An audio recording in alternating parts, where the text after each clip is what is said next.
Guys, this is Madhuparna. Welcome all of you to my channel, that is Chemistry Fundamentals.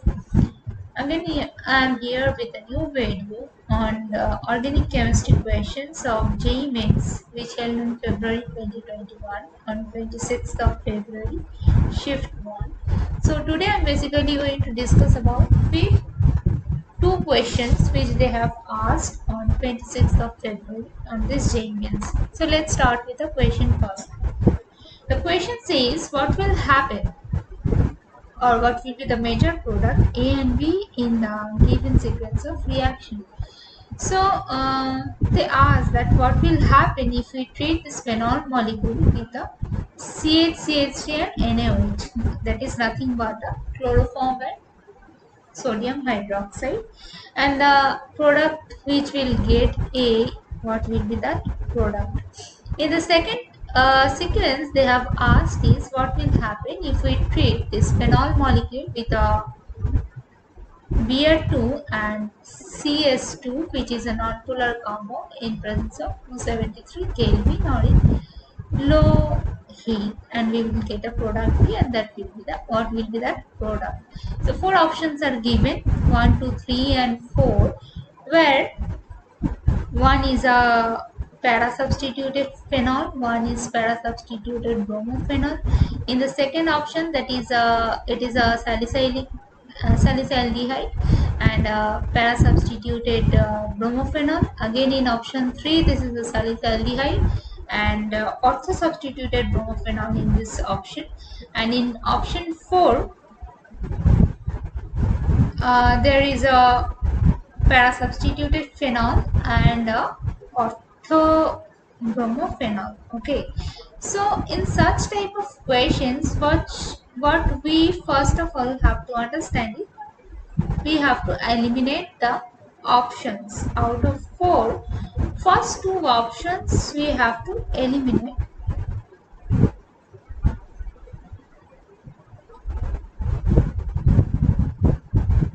A, what will be that A product? And if we treat that same phenol molecule with Br2 and CS2, where CS2 is a non-polar compound in presence of 273 Kelvin heat, which is a very low temperature, what will be this B product? 4 options are given. Option 1, para-substituted aldehyde. Option 2 is para-bromophenol. Option 2 is one is salicylaldehyde and one is para-bromophenol again. Option 3 is salicylaldehyde and ortho-bromophenol in this option. And option 4 is para-substituted benzaldehyde and ortho-bromophenol. Okay, so for such type of questions जो हमें पहले करना चाहिए कि options को eliminate करना आना चाहिए ताकि हमारा करेक्ट ऑप्शन देने का चांसेस ज़्यादा बढ़ जाए. So do you know that what will happen if we treat a phenol moiety with chloroform and base, or what we call such type of reactions? So this is basically a Riemann-Tiemann reaction. So this is basically a Riemann-Tiemann reaction, and I will not tell you to mug up these things, or I will not tell you that this is a memory-based question. You mug up this memory and you will it will be easy for you to score. Obviously, you have to mug up few things, but if you know the concept behind these questions, then I think that will be very much helpful to you to choose the correct option out of 4. So let's start with the solution part now, or let us discuss the solution part. What actually happens in a Riemann-Tiemann reaction is if we treat a phenol moiety with chloroform and base. Base means anything like potassium hydroxide or sodium hydroxide. Then always we will end up with the ortho-substituted phenol, that is a salicylaldehyde, we call this compound as, and this is basically a formylation reaction of phenol. But why ortho substitution is like we are getting here a ortho product and not a para product? For that you have to understand the mechanism, and that is actually the basic part or the basic concept of this reaction. Okay, so in the mechanism part, what first of all happens is, whenever you will treat chloroform moiety with base, potassium hydroxide or sodium hydroxide, anything, that OH minus will obstruct this proton and will result in the formation of a negative charge over this carbon. So this is basically a intermediate. Here, as it is an unstable intermediate, this will leave Cl minus, and finally we'll end up with a carbene, which we also call as a singlet carbene. Now, do you know what is a singlet carbene? Singlet carbene means, say you have this moiety, one is Cl over here and the other is Cl over here, and you have a lone pair. Now consider this lone pair like this, like a pair of electron, and you have say two orbital, one is here and the other is here. Okay, so now if the two electrons are in the same orbital, okay, like this, what will be your S value? S value will become 0. Now you will ask why? Because one is up spin, one is down spin, means one has a plus of value and one has a minus of value. So overall S value will become 0, and as we know that I equals to 2S plus 1. As the value of S is 0, what we will end up with? Value of 1. So this means this intermediate is a singlet carbene. Okay. Whereas, let us erase this one and let us put another electron in this orbital. Okay. So now what we are seeing, one electron, or better to say one half, is in this orbital, another half is in this orbital. Now what will be your S value? Your S value will become plus half plus again plus half, right? So what this will give? This will give a S value of 1, right? Now if we calculate the I value, then what will we get? The I value as 3, because as this S value become 1, so 2 plus 1 is 3. So this is basically a triplet carbene. This is your triplet carbene, right? So here what we are getting is actually a singlet carbene. So let's move to the next part now. Now, as OH minus is present in the reaction medium, this will obstruct basically this proton and will result in the formation of a phenoxide ion. Now the negative charge of this phenoxide ion will revert back, this bond will get open and will attack this singlet carbene. After this step, what we will get is, we will end up with such type of intermediate, where this CCl2 will have a negative charge over here. This negative charge will again obstruct this proton and this bond will break. This will again give us a negative charge over electronegative oxygen atom.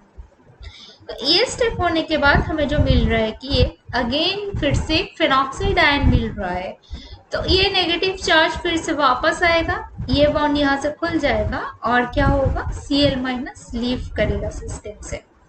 Cl minus leave करने के बाद क्या करेगा, हमें एक ऐसा molecule मिलेगा, अब क्योंकि रिएक्शन मीडियम में एक्सेस OH माइनस है, this OH minus will obviously attack this carbon centre. इस कार्बन सेंटर को अटैक करने के बाद क्या होगा, ये बॉन्ड खुल जाएगा यहाँ पे, ये वापस ऑक्सीजन पे चला जाएगा, तो क्या होगा, हमें एक ऐसा टाइप ऑफ सिस्टम मिलेगा ऐसा टाइप ऑफ सिस्टम मिलने के बाद, क्योंकि यहाँ पे एक ऑक्सीजन यहाँ पे एक OH अटैच हो गया है, तो ये वापस से बैक करेगा, ये यहाँ पे आएगा और इस बार ये Cl माइनस लीव कर जाएगा सिस्टम से, तो हमें कुछ इस तरह का मॉलिक्यूल मिलेगा। तो जो एक्सेस OH माइनस प्रेजेंट है अभी भी रिएक्शन मीडियम में, वो क्या करेगा, इस प्रोटॉन को एब्स्ट्रैक्ट करेगा, ये बॉन्ड खुल के यहाँ जाएगा, ये यहाँ पे और ये यहाँ पे, फाइनली हमें एक एरोमेटिक मॉइटी मिलेगा और यहाँ पे एक CHO मिलेगा। अब यहाँ पे जो नेगेटिव चार्ज है over electronegative oxygen atom, that after hydrolysis or workup we will finally end up with this salicylic molecule. Okay, so now let's proceed with the second part of the question.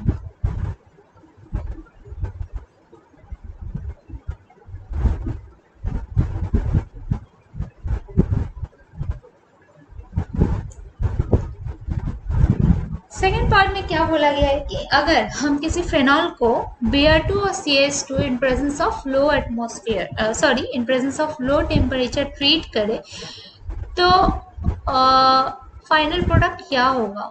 Now you have to keep in mind that whenever we treat a phenol molecule or whenever we do a bromination of a phenol molecule, always we end up with two products. One is your major product, one is your minor product. Okay, so these things you have to keep in mind or you have to memorize in this part. When phenol is reacted with a bromine moiety in presence of a non-polar compound like carbon disulfide, it always results in the formation of two products. One is your orthobromophenol, another is your parabromophenol. अब यहाँ पे question ये आता है कि इन दोनों में से मेजर प्रोडक्ट कौन सा होगा। Now if we look at the structure very carefully and we look at the orthobromophenol part, then we will realize that in case of orthobromophenol, there is a chance of steric hindrance between this OH and this pair. Whereas in case of parabromophenol, there is no such of steric hindrance because these two are far apart from each other. So here the major product is option number here the major product is parabromophenol, and your if you go to the previous slide, then your second option is the correct option, because for first one this will be the correct answer and for second one this will be the correct answer, because first one will give rise to a salicylic and second option will give a parabromophenol. Next question. The question says, give the major product P of the following reaction. And what they have asked is, what will happen if we treat CH3 CH double bond CH pair in presence of NaNH2 and heat. And again, if we treat the further whatever is formed, that molecule with red hot iron tube. And finally, what will be your product P? Four options are given. Out of those four, one is the aliphatic chain with some sort of unsaturation in that thing, and the other three is aromatic benzene ring with different substitution. One with trimethyl substitution and the other two is dimethyl substitution. One with one at the meta and one at the para position. Okay, so first thing which the first concept which you have to know is what happens actually when we treat a double bond with a or such kind of unsaturated chain with a NaNH2 or in presence of heat. Okay, so NaNH2 actually we also call as sodomite. So this is basically a Birch reduction. Birch reduction means there is always a single electron transfer mechanism. So I am not going to the details mechanism part. Now, if we treat this molecule or this moiety, better say, with sodomite and in presence of heat, we will end up with the alkyne moiety. So basically, NaNH2 is changing this alkene unit to a alkyne unit to a alkyne unit. Okay, now the mechanism says like this, that negative charge is obstructing this proton, this bond is breaking up and leaving behind the Br minus, and we will end up with an alkyne moiety. So there are 3 alkyne moiety in the reaction medium. Now what will happen, or what will be the final product if we treat this alkyne unit with a red hot iron cube? That's very simple.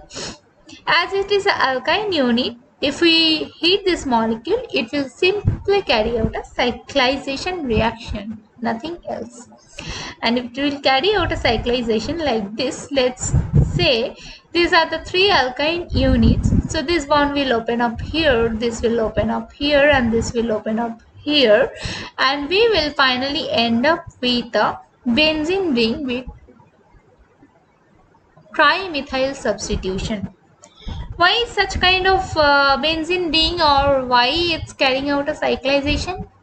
Because we all know that benzene ring is quite stable rather than a aliphatic chain. Okay, and also it's satisfying the Huckel's criterion. It has 6 pi electron, it's completely conjugated, planar, and also cyclic.